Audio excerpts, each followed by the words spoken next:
پښتانه شهیدان سور کپن کې خوند کړي شنه کپړه دې په خپل پیر واچوه مشره دا اته لکه هندوانو پې قبضه ده دغه بم دې په کشمیر واچوه مشره ویښ یې اول یو څو قطعې بیا یو غزل او بیا یو نظم اوده به راته نه کښېنئ قطعه ده افغان صاحبو د پټاخې په ډز پنجاب جې آی ټي جوړوي د پټاخې په ډز پنجاب جې آی ټي جوړوي د پښتونخوا په بربادۍ باندې چا هیڅ ونه وی وایي چې بنګ د تیرا اوسې ځای نشي جوړوي خو د لاهوري رامنډۍ باندې چا هیڅ ونه وی یو کتابه دلته راغلی راته وی چې ته د کوم کلي یې دلته راغلی راته وی چې ته د کوم کلي یې ما وی پښتون یم دا ټوله پښتونخوا زما ده دا خو مې ټول د جمهوري نظام په تله وکړو که په قانون د شریعت شي نو دنیا زما ده نور چې پښتانه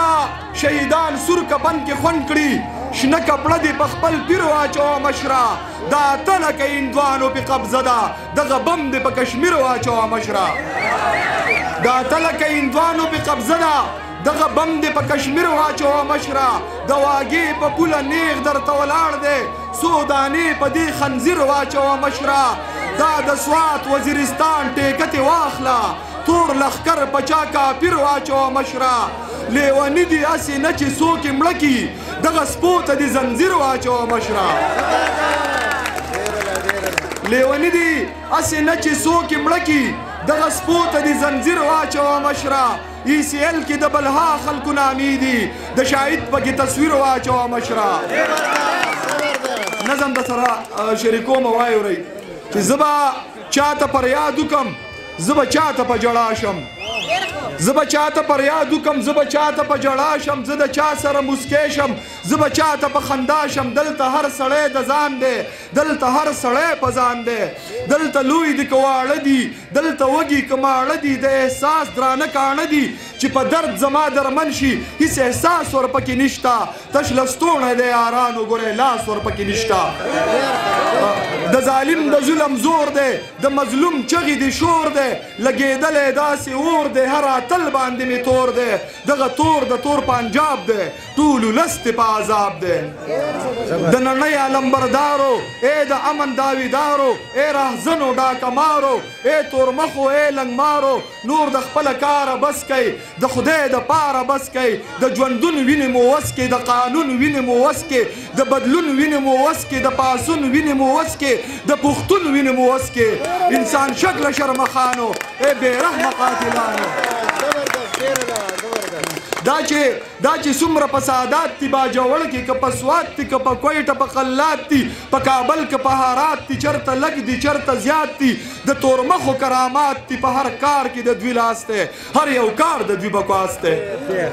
یو کېدو ته ضرورت دی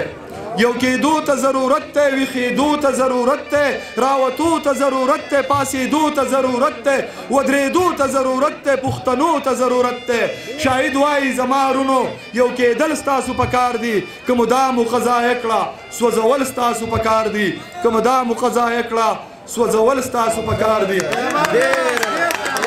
څو شعرونه د دې ملګرو په فرمایش باندې ویمه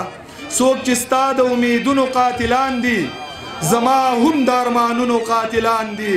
د سیندونو او د غرونو قاتلان دي د وطن د ښایستونو قاتلان دي په یوه کونتره 200 ډزونه د سوات خلک په قسمونو قاتلان دي